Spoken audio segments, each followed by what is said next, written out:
I just thought I'd give you guys your latest shish to talk so you can make your car payments next month. The fact that she gave him a black eye and he was only 6 years old. I don't smack my kids around. I love my kids. Y'all just searching for anything you can to try to put the blame back on me. The stupid people out there that we kids are happy with our mom. Can see her kind of looking at Stephanie like, did I say the right thing? Did I say the right thing? Stephanie's mom has officially made a statement. I am here for Stephanie. But make no mistake, Drew's not welcome here. Big Ella knows. And just when you thought the resilient Jenkins family of 7 living in a one-bedroom apartment couldn't get any worse, they did. As I mentioned in my last video, they are officially evicted and have to move out. You know what I'm saying? And although they said that they don't know where they're going or what house they're moving to next, they wanted to let everyone know that they know one thing for sure, and that is that they're not bringing their cats into their next place. After debating for some time, we decided we will not have indoor cats when we move. We did have 4 cats in this apartment.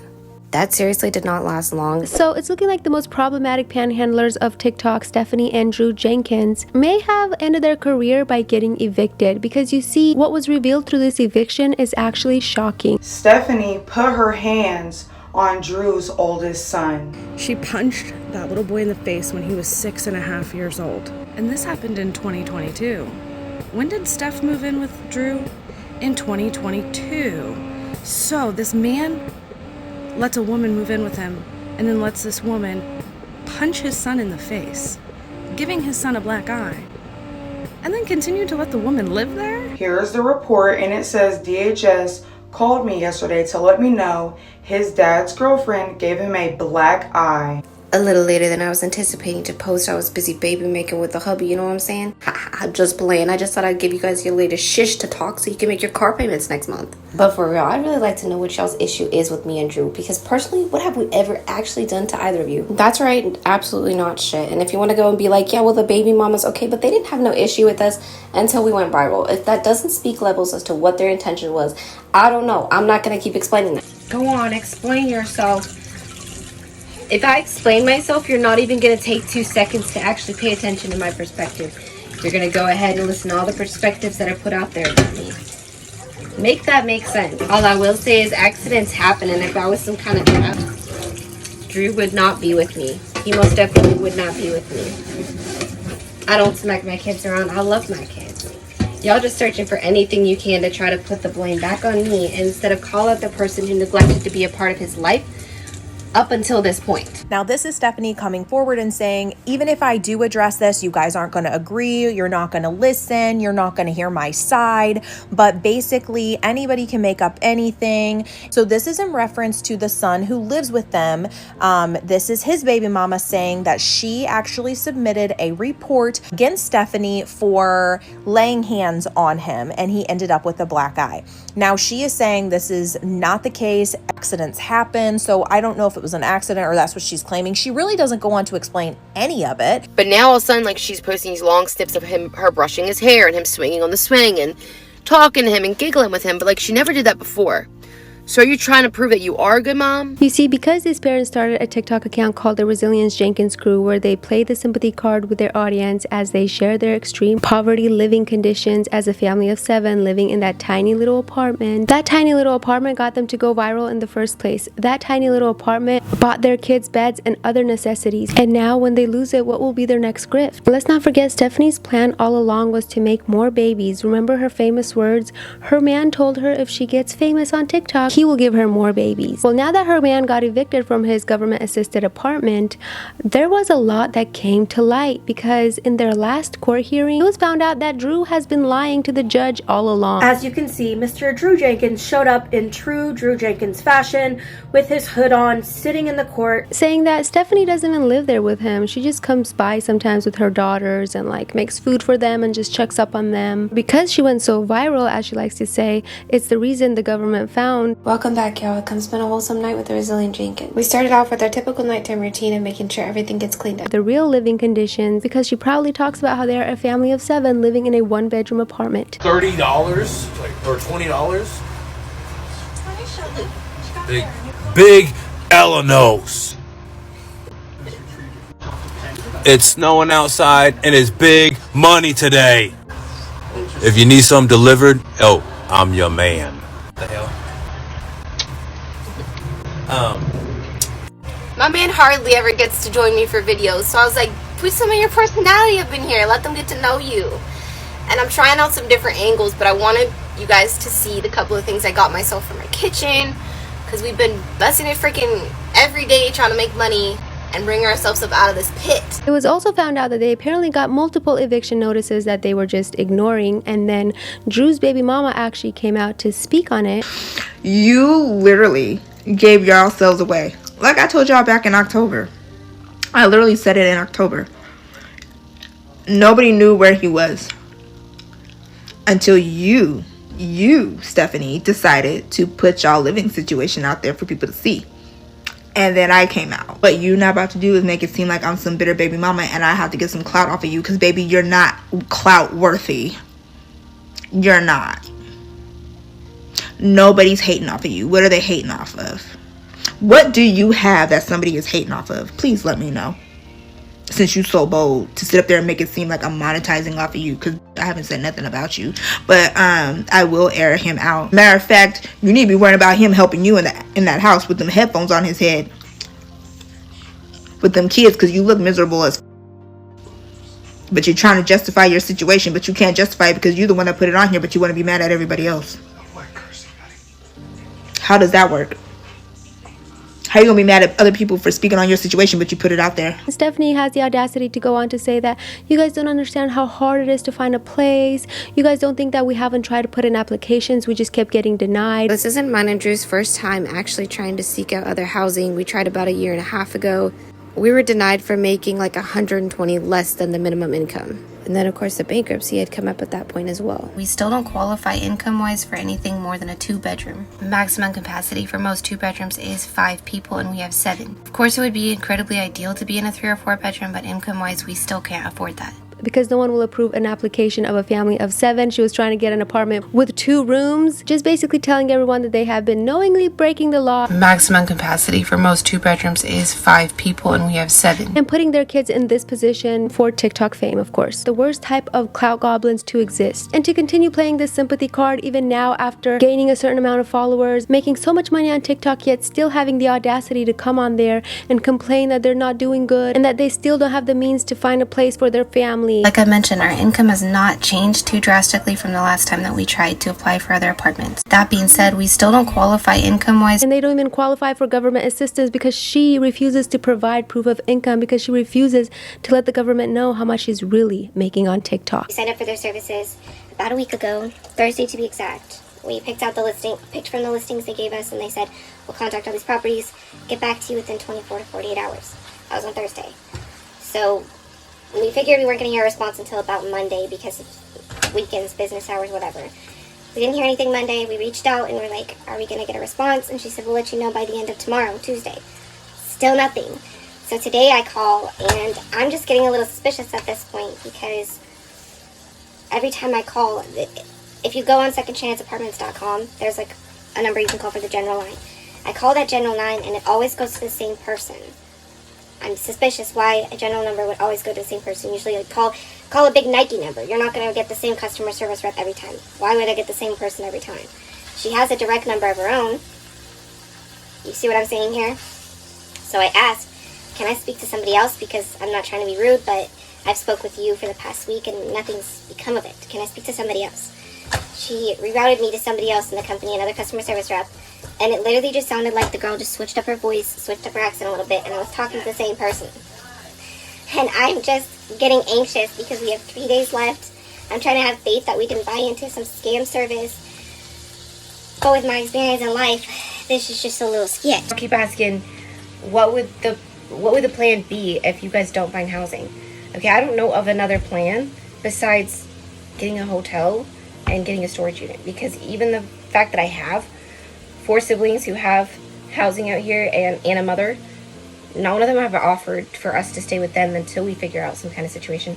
Nor would I even want to stay with any of them because they haven't been here through any of this shit. While this serious conversation is taking place, Drew is no other than playing his PlayStation very loud in the background, yelling and screaming at that game. So while their literal children's lives are at stake, having no idea where they're going to end up, he's still playing his game. So while I was thinking that they for sure had a place to go, I think we've really overestimated them. And I think that they are just absolutely horrible at managing their finances, at managing deadlines, and managing a job to bring in a steady income for their large family. Why? If you have nowhere to go, you're 3 days out, and it's not looking very promising, are you not packing up your apartment? And although they're saying that they're not sure what house they're moving into next, they know one thing for sure, and that is that they're not bringing their 4 cats into their next home.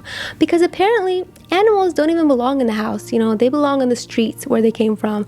I don't know if you guys remember, but Stephanie basically just found those cats on the streets and decided to adopt them or something. And now she's just putting them right back in the street and has no shame talking about it as well.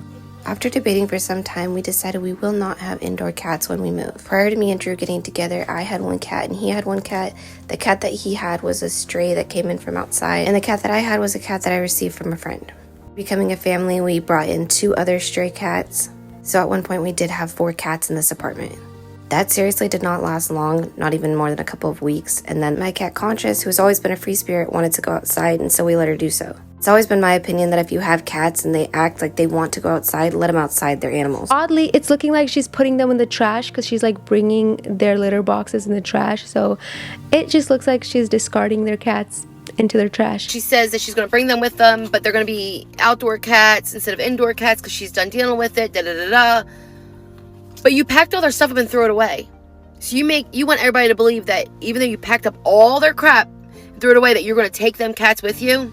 I doubt it very likely. Them cats will still be living where you're getting evicted from. And of course, abandoning animals struck a chord with a lot of people, and she got a ton of backlash. What were you thinking by putting this on the internet? You know how these people get about pets. People care about pets more than they do about their goddamn kids, about kids. Like, and it's so funny because everything you post just shows how negligent, uneducated, and how crappy of a person you are. Because not only do you post the neglect of your children, now you're saying you're neglecting your cats by throwing them outside. And that's why I say you're uneducated, because your dumb self put this on the internet. Domesticated cats are considered property in Oregon.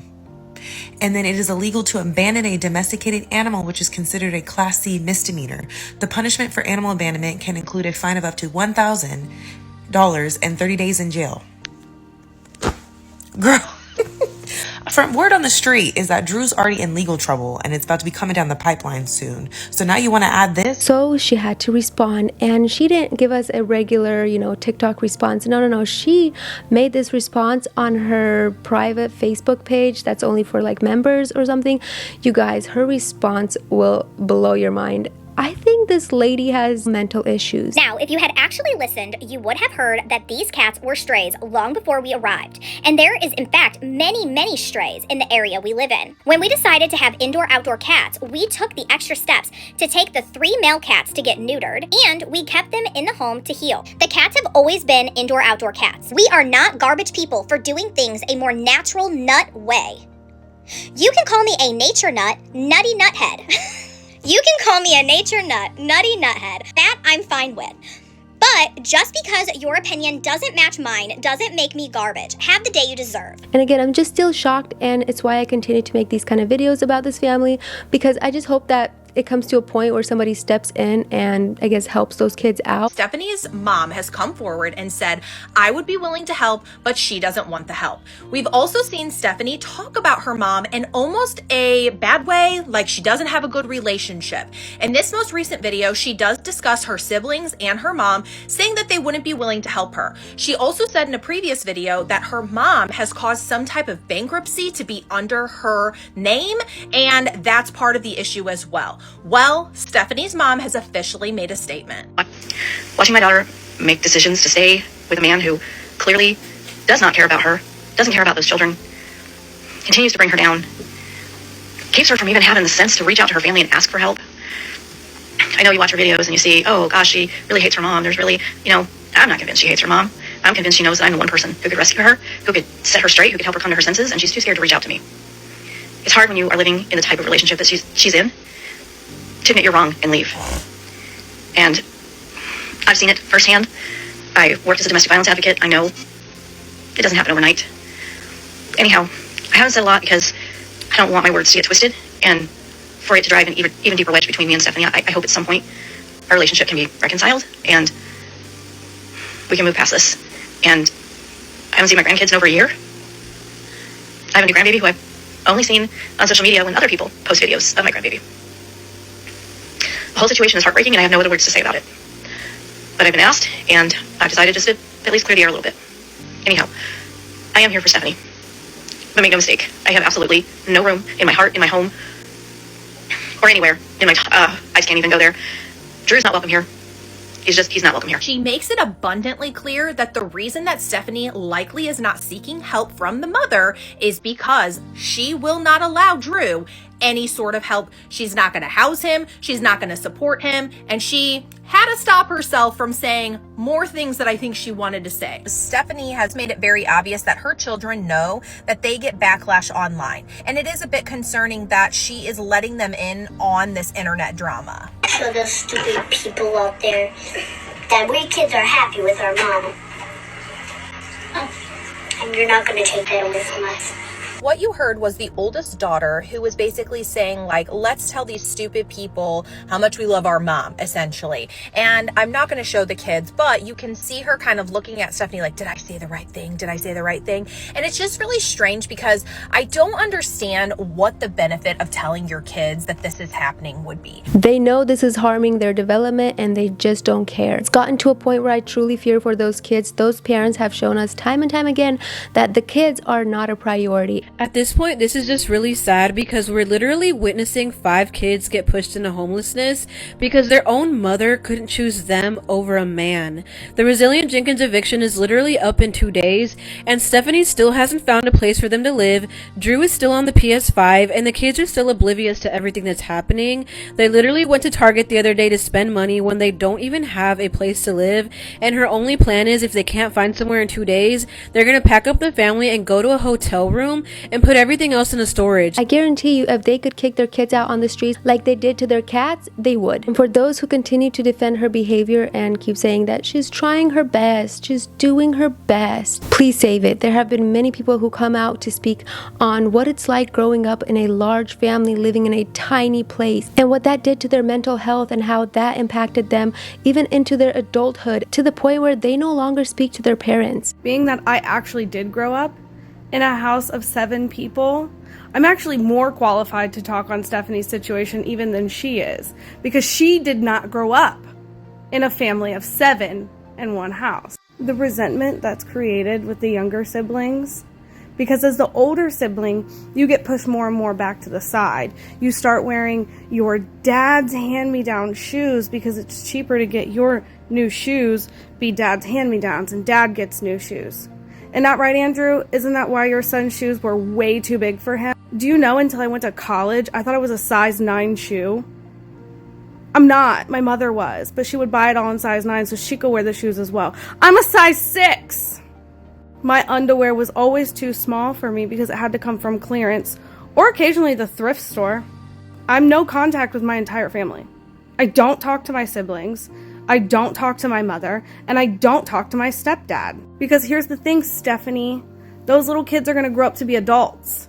And adults can see you for what you are. And all I can say is if things keep going the way they have been going now, I guarantee you when Stephanie's kids grow up, they're all going no contact. This woman needs serious help, and to constantly go on the internet crying for sympathy and attention, that her life is so hard and that her man just can't get a W-2 job because he apparently all of a sudden has an injury or an illness or something that he developed from his last W-2 job, and it's why he can't get a real job. It's why he plays video games all day. Of course, it would be incredibly ideal to be in a 3 or 4 bedroom, but income-wise, we still can't afford that. I'm quite frankly sick of seeing comments about y'all acting like this is just on Drew and he's some kind of deadbeat. He didn't just outwardly quit working just because I started making money on social media. Back when Drew was working his W-2 jobs, he had a tremendous health decline, and that is why we made the choice to start doing self-employment. Well, you just panhandle on TikTok until the wheels fall off, right? It begs the question, what's next for this family? Oh, just you wait and see. Because I know a lot of shit's about to go down. Like I told you, I got a phone call 2-3 weeks ago. and it's all on him.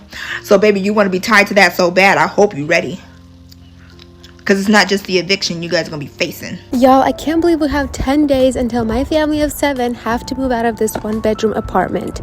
And I know I said it before, but it's all y'all's fault. I don't even respond to these haters because all y'all like to do is bash my family because y'all just don't understand our situation. You see, my man's lied to the judge in our last court hearing and told him that I don't even live in this apartment. But because y'all making me go so viral on here, they were able to see our real living conditions. I swear, y'all just pray on our downfall because we knew we were getting evicted all along. We had multiple eviction notices, and y'all think that we haven't tried to look for a bigger place? Y'all really think that we're that dumb and haven't tried to put in applications? We have, but we constantly get denied because I can't provide proof of income. There's no way I'm showing anyone how much I'm making on TikTok. It's the reason we don't qualify for government housing either. But regardless, we have to get out of this apartment in a couple of days, and although we don't know where we're moving into yet, we have made the decision that we are not going to bring our cats into our next home. Because honestly, animals don't even belong in the house, and these cats belong in the streets where they came from. And I know y'all always like to blame my mans for putting us in this situation, calling him a lazy bum. Because what I haven't told y'all yet is that my man's last W-2 job worked him to the bone, to the point where he developed a medical condition called PS5. And now that he got a dose of laying low, being catered to, and cashing in that TikTok money, he will never be the same and be able to go back to a W-2 job. Maybe one day I'll share more about his medical condition when we're ready, but until then, please send him more socks off of our Amazon registry. And he may need a headset replacement as well because the one he wears all the time is starting to mold. Anyway, I can't wait to take y'all on this exciting journey.